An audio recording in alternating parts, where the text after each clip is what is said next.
In conversation with Anne-Marie Mawhiney, Anne-Marie Mawhiney was deeply moved by the events of 2020 and the cries from advocates fighting for equity and justice for people living precarious lives because of structural barriers and discrimination. As a former social worker and academic, she has spent a career seeking ways to improve lives of marginalized learners through inclusive education for all students. Mawhiney has hope for a better future for us all. A vision of what this might look like inspired her to write Spindrift. And Mary lives in Sunbury, Ontario, in the territory of the Robinson Uro Treaty area with Dake McGill and their canine companion, Charlie. For more information, please visit our website at www.amawhiney.com. And on today's episode of Auto Interview, it's my utmost pleasure, joy and excitement to have on the show today, and Mary Mawhiney. Welcome on the show, honey. Thank you, Peter and Cindy. I'm really thrilled to be here. It's an exciting day for me, actually. This is exciting for us too. We love sharing people's books with them, their books. And it's a pleasure really having you on the show today. Thanks for coming on. So, Thanks for the invitation. Absolutely. So, I want to first say that I was impressed, and I was really impressed reading through the description page of your book, Spindrift, on Amazon, and the description reads quite amazingly compelling to me. And I would like to ask you, how does this book came about? What inspired you to write Spindrift? So it's an interesting story. We all lived through the early years of the COVID pandemic. In North America, and I think other parts of the world, we were locked down in early 2020, March 2020 here. And I got quite involved with following this story and being confined to the house, except for walking my dog was allowed. And one day I realized I'm getting a little nutty about this whole thing, and I need to find an outlet where I find hope. And as a retired academic, I pulled out my laptop thinking I'll go inward, thinking that I'd probably journal this journey that most of us had never lived through before. And to my surprise, the first sentence of chapter 1 came out. Wow. When she awoke, it was with such joy in her heart.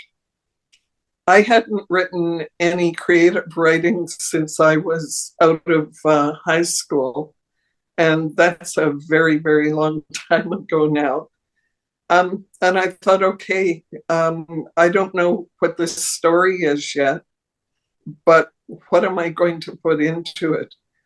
And around that time, of course, we had the weekly Friday climate strike all over the world. There are people in all of our places who have been going on strike. And I was really inspired with them. So I really wanted to look at what it would be like 50 years from now in a world filled with hope. And it's about an intergenerational family living on a farm called the Land of Hope.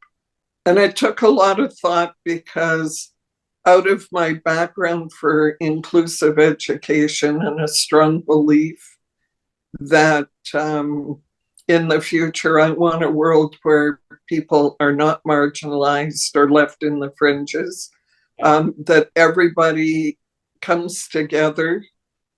That's why it's science fiction for now. Comes together and everybody's accepted, everybody's different still. It's a diverse world. But everybody has something to contribute to what I've called the Earth Project. And I can talk, there's another question later on while I'll talk about some of where that came from. But I was inspired by these climate activists and my desire to go to a place where I could live hope through my inner world and what that would look like. It's interesting how you say that you started writing in 2020, because I know a lot of authors started writing because we had a lot of downtime, and going inward, it really does help you to deal with life and what's going on and stuff like that. And then to put it on paper is even more therapeutic. For readers who haven't read your book yet, and without giving much information away, could you give a sneak preview on what we could expect on terms of like maybe the themes or the subject lines picking up Spindrift? Would you mind if I read a short passage that would give some of the themes? It's Sure. in the second chapter. There are two girls in this. The older one just came home from a 2-year immersive experience. The younger one's a gifted musician. And at the ceremony welcoming people back, she has created a performance. And the book talks about the times before, which is sort of what we were living through, and decades before COVID. And then their times. So this is a history of the times before, but I'm not going to read the whole chapter, don't worry. Okay, I'd love to hear some. In the first movement, the images show times before the plagues. This is a phantasmagoria of tall concrete and glass buildings packed in together. Thousands of people rush past each other in wide swathes of black tar, engorged with vehicles jammed together as masses of inhabitants all try to move, whether on foot or by transport, spewing dark clouds of noxious vapor. There's no sign of vegetation. People scurry around and drop debris so trails of rubbish follow them. In dark corners amidst the tall structures, disheveled mendicants are begging, asking for food, hoping for some shred of dignity symbolized by a helping. A filmy gray haze cloaks the sky. Now the transition in the musical score accompanies new images showing people in rundown huts. The vast difference between the two kinds of buildings highlights the huge disparity there was in those times. The images shift, revealing oceans filled with large islands of plastic and lakes filled with bloom, but not like flowers bloom. Instead, algae choke out the poor, fighting to survive in the murky brown waters. So many lost their battle. Another musical transition accompanies virtual wildfires, so real in the images that some in the crowd moan as if panicked by the heat and flames. They find themselves among emaciated, starving people living in an arid landscape. I hear nervous mutterings when virtual wild animals run into the audience. These are images. They're mainly four-legged ones, unfamiliar and frightening, having been overtaken by pollution, fires, and hobby hunting. The melody for this part is heavy and dissonant. It is slow, foreboding, and sung in a minor key. So the times before are very much our times, and the times after is a world that I thought would be utopian, with themes of seamless inclusion amongst still diverse peoples, everybody working with a collective impulsion towards saving Earth because the planet's in dire state still, although much improved from what's described in this performance. The inclusivity is still very much of the whole story. But as I started, first of all, if everybody's cooperating and everybody's getting along and everything's going well, it's not a very interesting story, although a lovely world for me to live in, and others say the same thing. So there are Dystonian underpinnings beneath the surface. It's about climate change. It's about people being their authentic self and all working together towards something after a massive 2 catastrophes that changed the whole world. Wow. That's an amazing body of themes you've got in there and subject lines. And I must say it's quite compelling. And again, I love your recitation. I love your reading section. It's quite beautiful to me. Thank you. Yeah, before I proceed, I'd like you to show the book to the camera. What I love to ask you, you know, beautiful cover you've even got in there. I love the science fiction look in it. Beautiful, really. I do too. Yeah. Yeah. I have to admit too, if you don't mind me saying, Peter, Yeah. but I looked at her website, and her website's reflective of her book cover as well as your book teaser is. Very nice, Yes. complimentary. Thank you. Yeah, and Yeah, when we get talking about publication, I'll talk about all that. yeah. And I'd like to ask you, Han, how does where you live influence your writing and influence the making of Spindrift specifically? If you'd like to talk about that. It's very relevant, although at the time I wasn't quite conscious of sort of the context where I live influencing my writing so much. I live in Sudbury. Its history has been a nickel mining capital of the world, with smelters and 100 years of land degradation, with smeltering originally right on the ground, burning everything, and then the winds would take the topsoil. Trees were used for the Chicago fire when that happened, and everything eroded. So when I was a little girl here, there would be days when the sulfuric dioxide would be so thick that you couldn't even see past the edge of your driveway. And the rocks were burnt, and it was like a desolate area. Our air was horribly polluted, and our lakes were dead. They were acidic, and they were terrible. And then in about the early 1980s, almost 45 years ago, the whole community came together with politicians, union people, company people, mining company people, people from the university with science background, and activists, community activists, all at the same table with the goal of visioning how to overcome that. And it's like quite a famous story in some circles. Jane Goodall comes here quite regularly. She has a documentary called Reasons for Hope. The Sudbury Regreening is one of the stories. And there have been awards won internationally for the land reclamation.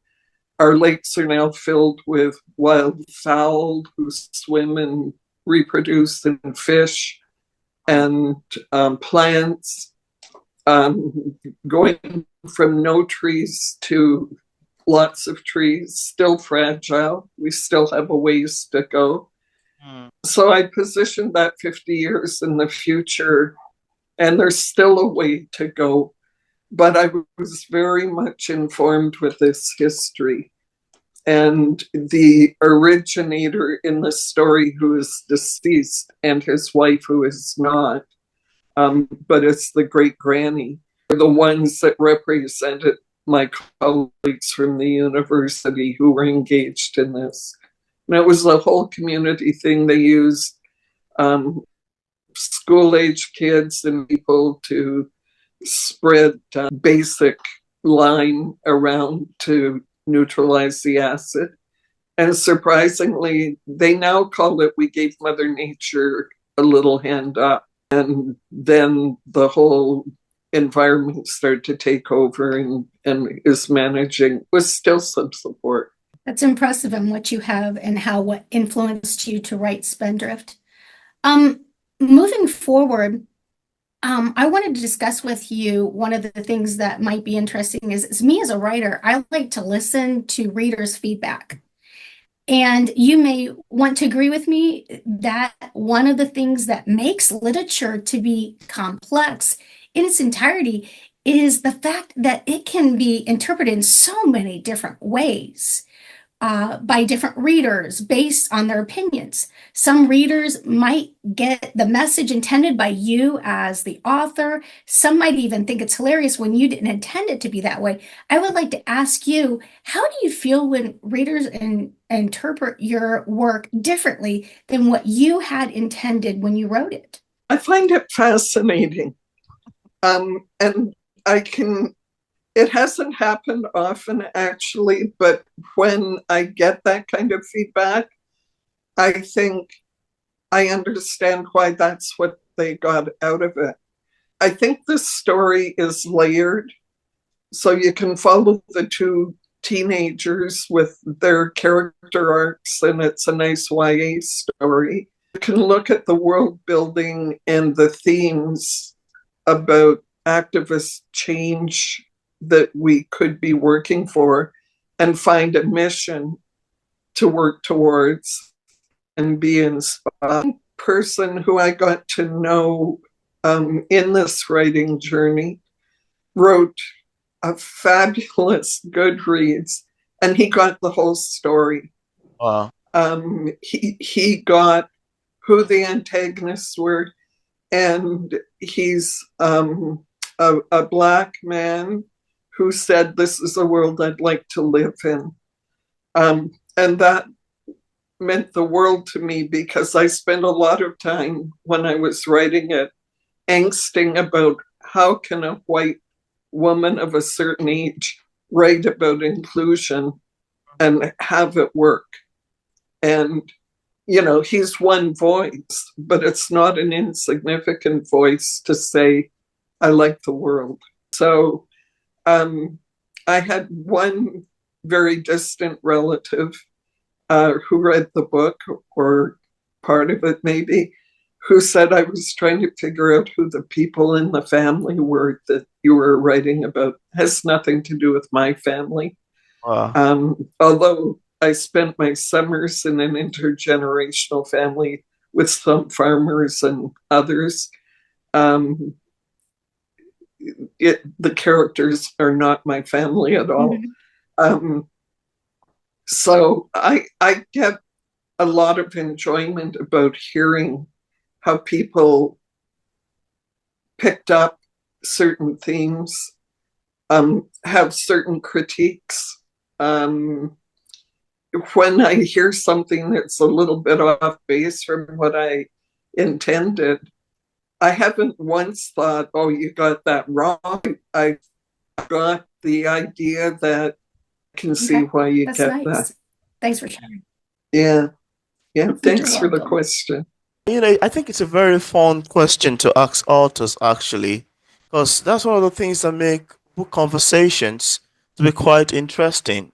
One of the things that make a book club meeting to be quite amazing, whereby you have, 10 people, or say 8 people, or 15 people who have read the book and they come together to talk about it.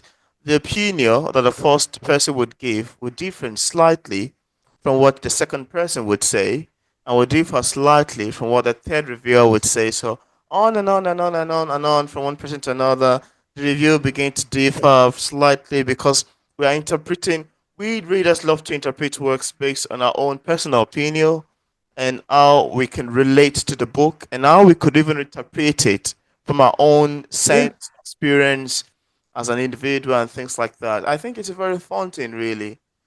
I think it's a very fun. I did 2 book clubs where I was invited to attend this summer. And the first one, they came prepared. They had family charts because they found the initial getting to know the family complicated, and that was good feedback to have. But amongst all the 10 people, they got the whole story. Some of them said, "Oh, I didn't pick that up." But by the end of the book club, and it is for the author so satisfying to hear, and then to hear the critique and think those are valid critiques, like it was complicated at the beginning. And book clubs are very self-affirming places because they invite you because there's something about the book they want to jump into.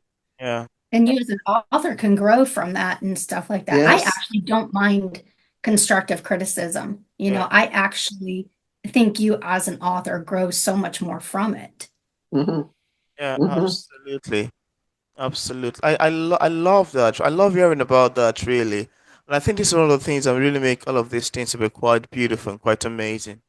Yeah, I'd also like to ask you about feedbacks. Yeah, I'm curious to know your opinion about criticism. How do you react to, say, for instance, negative criticism of your book, if you ever had one in the past? And also, what inspired you to write in the genre of dystopian science fiction category, even as a female writer, which I think it's a bit quite uncommon? See, I didn't know that. So I'm a retired academic. We're used to critique. It's part of everything we do. And it can be brutal and sometimes unnecessarily brutal. Critique can be very clear and negative, and you learn a lot from that. But how you frame it can open the ears a little bit more if it's done right. So I'm very open to critical feedback. I did not get a lot of critical feedback on Spindrifts, which surprised me, but it may have been a matter of the people who were critical put it down and kind of, tossed it to the side. But I have had positively critical feedback that, really did inform the writing. My first drafts and my beta readers, I was writing more like an academic rather than creatively because I'd done that for decades. So I started to get feedback about the actual writing and the craft of writing through the process of writing. And I just found that so valuable. With my second book, I have had two very negatively critical and blunt reviews of it amidst quite a few positive ones. And in that case, in those two cases, there were parts of it that I valued, and there were parts of it that I did not agree with. So, for instance, in that book, again, it's a collective group of people working together in an intergenerational family. The critique was that the main character disappeared for part of the book.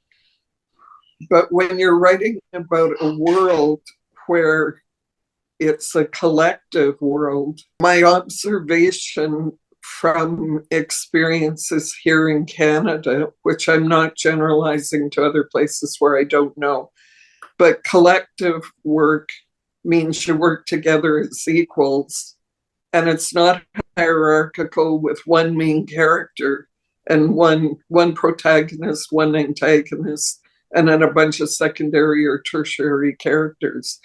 You need to have stories that piece together, and they might not all be totally equal, but they're all equally important.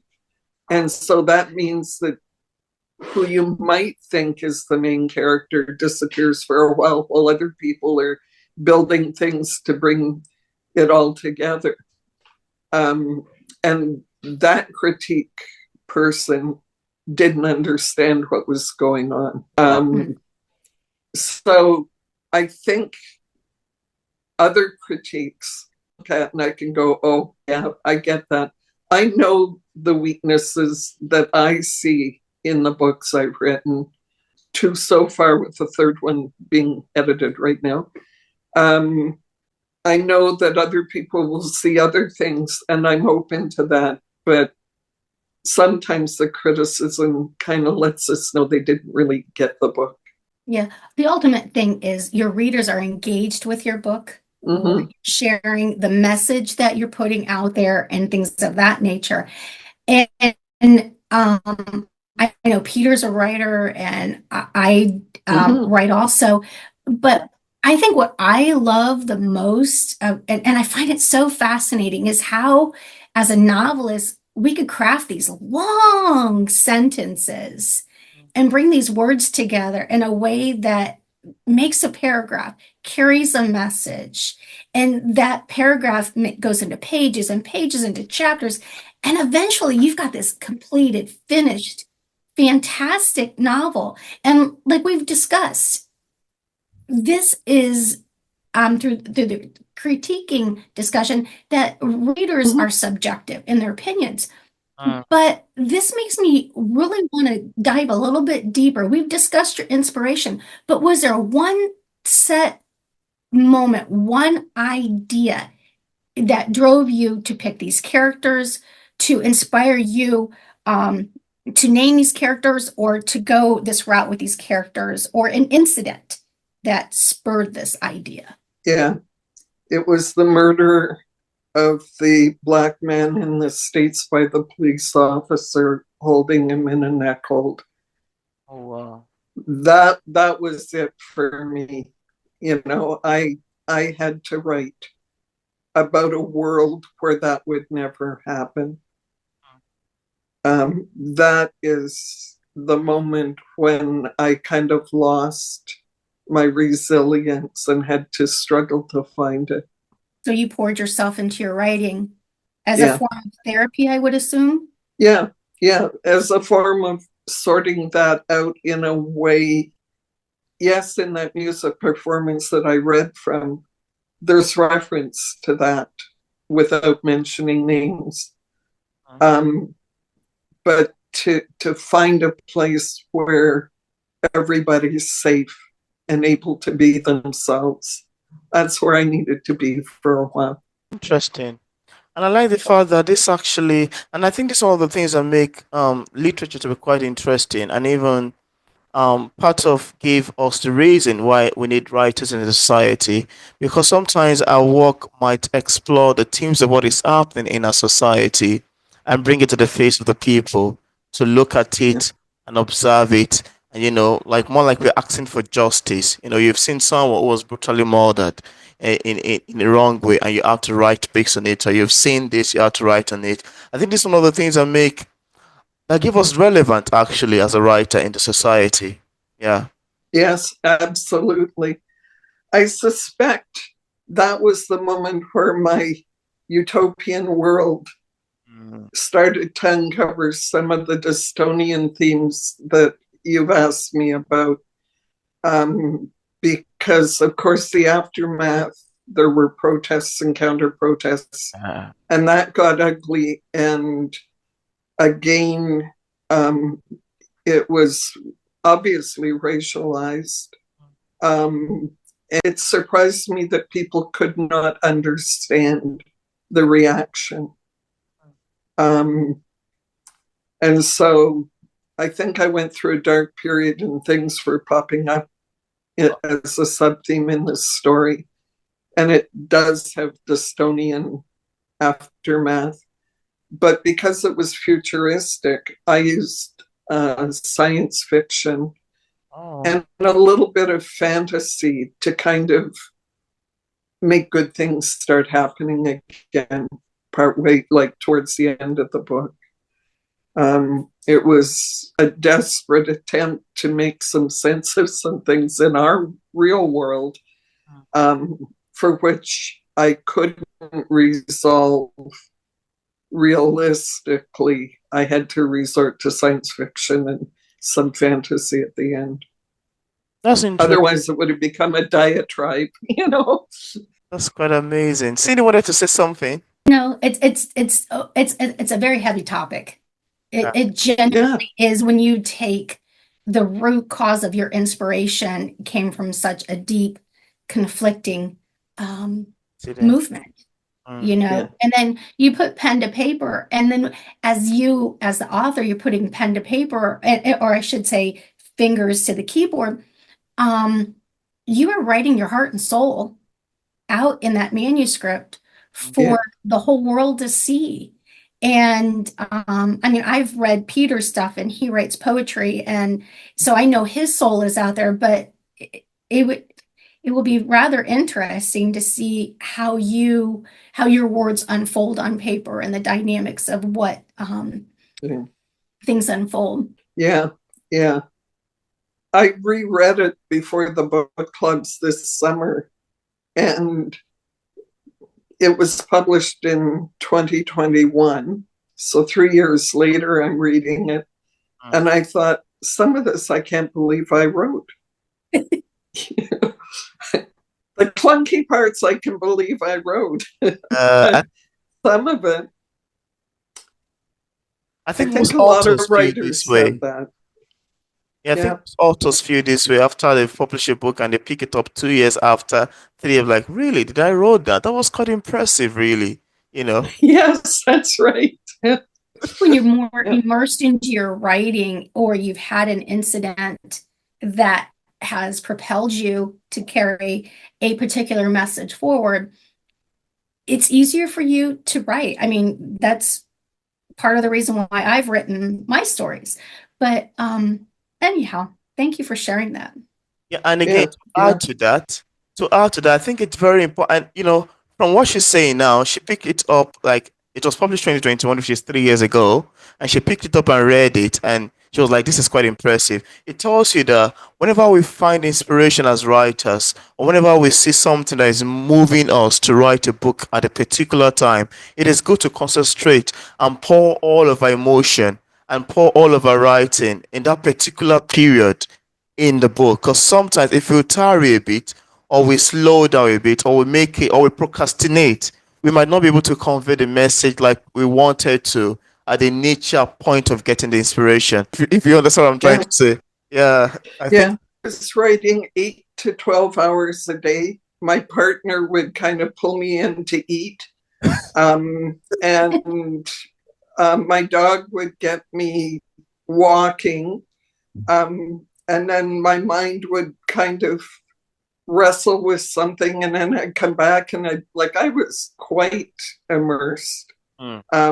Of course, we were in and out of lockdown and still quite cautious about seeing people for quite a long time. And for me, the whole time's a blur, because it was just the book, walk the dog, eat, sleep, and not sleep all that much because I was dreaming parts of the book. I love that. Oh wow, I was dreaming part of it. Do you hear that? I was dreaming part of the book. I love that statement. Yeah, resonating. There are pieces of the book that I woke up, I would never have consciously come up with that. But when I woke up, I thought, okay, that's going to happen. There's a world-renowned underground science center, a research center here, exploring the universe. And that becomes a place of significance, not for that, but for something else in the book. I dreamt that. Oh, wow. I love your take on that. I love your take on that. And now, apart from Spindrift, do you have any other works you've authored or say currently working on? Also, did you plan to write a sequel? What can you tell us about your current? I do have a sequel. It was published last August 2023. Wow. I had no plans to write a sequel. I was one and done. I got out what I wanted to say. And about 6 months later, our granddaughters sat me down and said, "You got to write another book." And the older one, who is still fascinated by dragons, said, "Please put a dragon in it." Now, the world in the first book doesn't have that kind of vibe at all. So it took me quite a while to figure out how to rebuild the world so there could be a dragon in it. But when I read the final 2 chapters of Spindrifts, the first one, I realized that I had unknowingly created that world so that people would know what happened and the story was done. So I just picked up into that world and came up with this story about the dragon, which is far-fetched, but dragons are. People are definitely into dragons, especially in fantasy and science fiction. Yeah. And this dragon is adorable, a handful, and very protective. She's a shape-shifting kind of dragon. Wow. Kind of, friendly and cuddly until somebody in the circle is being threatened and then morphs into like a monster-like protection.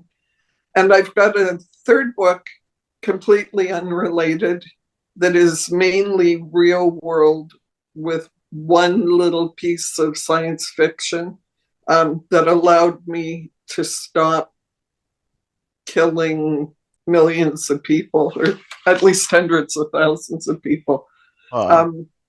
So that one is with a content editor right now, and then we'll get plugged into the process. I think there's some parts in that book that need substantive rewriting, which is why I have a content person having a look at it right now. We all hope at that stage that they come back saying it's brilliant, you don't have to do much. But I think in this case, it's going to need a rewrite. We'll see. Could you tell us a little bit about your publishing process? Yeah.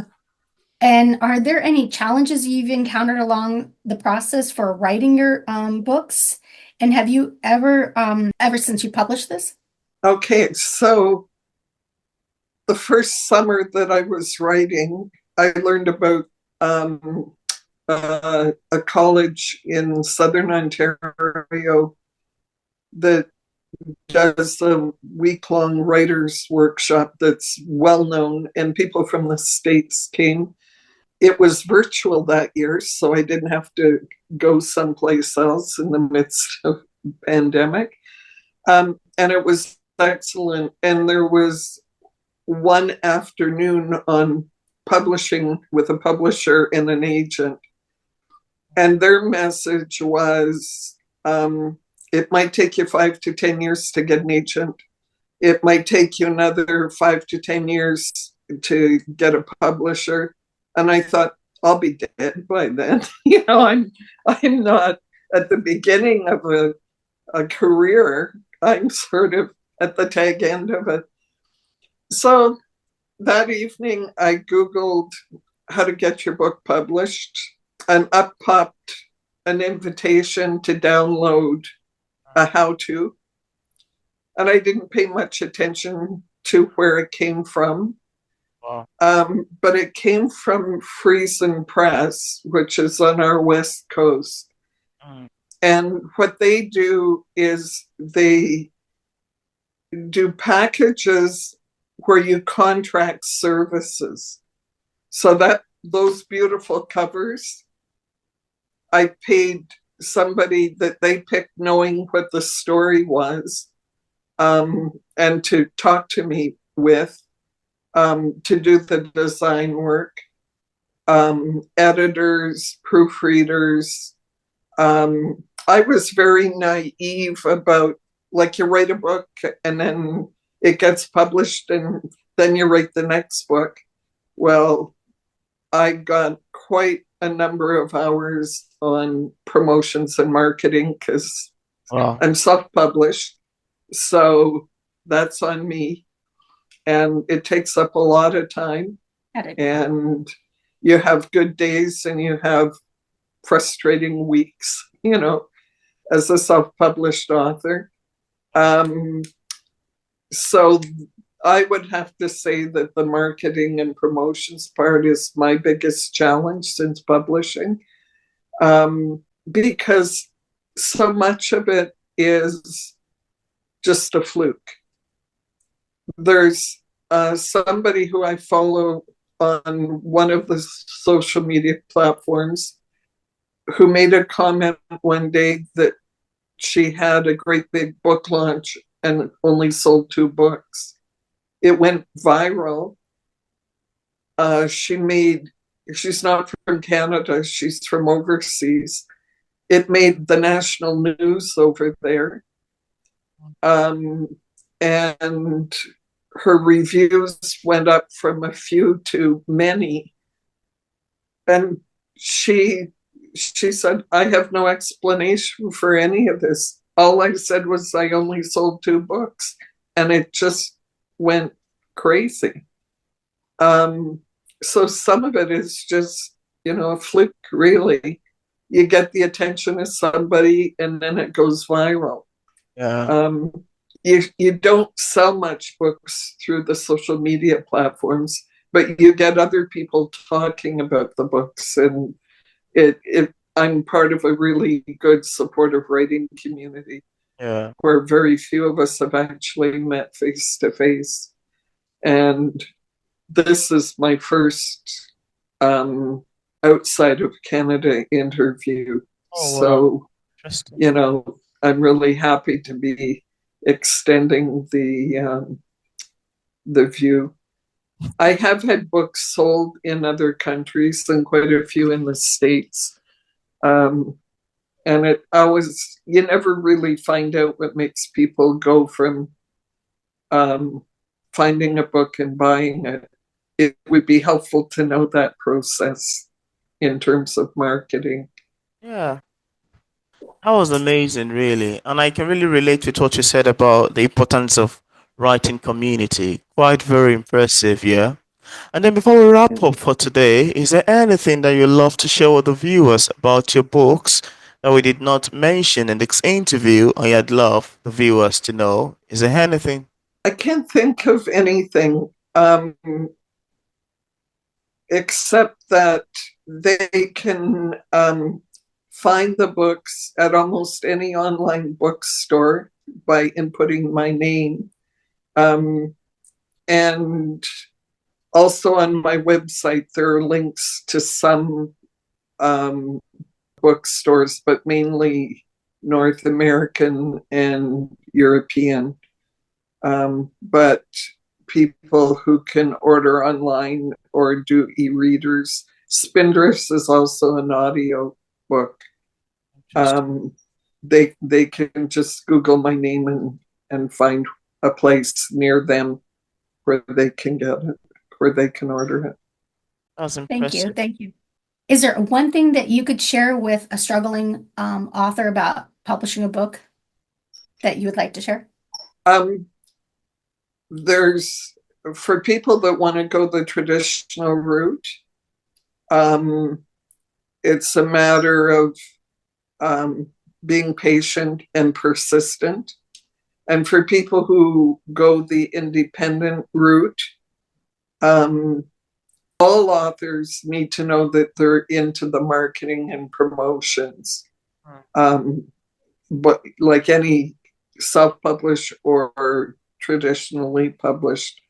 But if you're doing independent, you really want to find an editor and a proofreader. No matter how well we think we write, somebody with that professional ability gives you a whole different perspective and picks up things that you're too numb by the time you get to the editing to pick up. Yeah. And, using a friend isn't the same as somebody who really does this for a living. Yeah, definitely hire a editor that's in the industry and actually probably in your genre. So. Yes, exactly. With Spindrifts, I thought I had the climactic scene over the top. Wow. You know, it was way over the top and wacky. And the editor, who is skilled at fantasy and science fiction, the second book's more fantasy, obviously. She said, no. In fact, what about this? And she suggested an extra layer.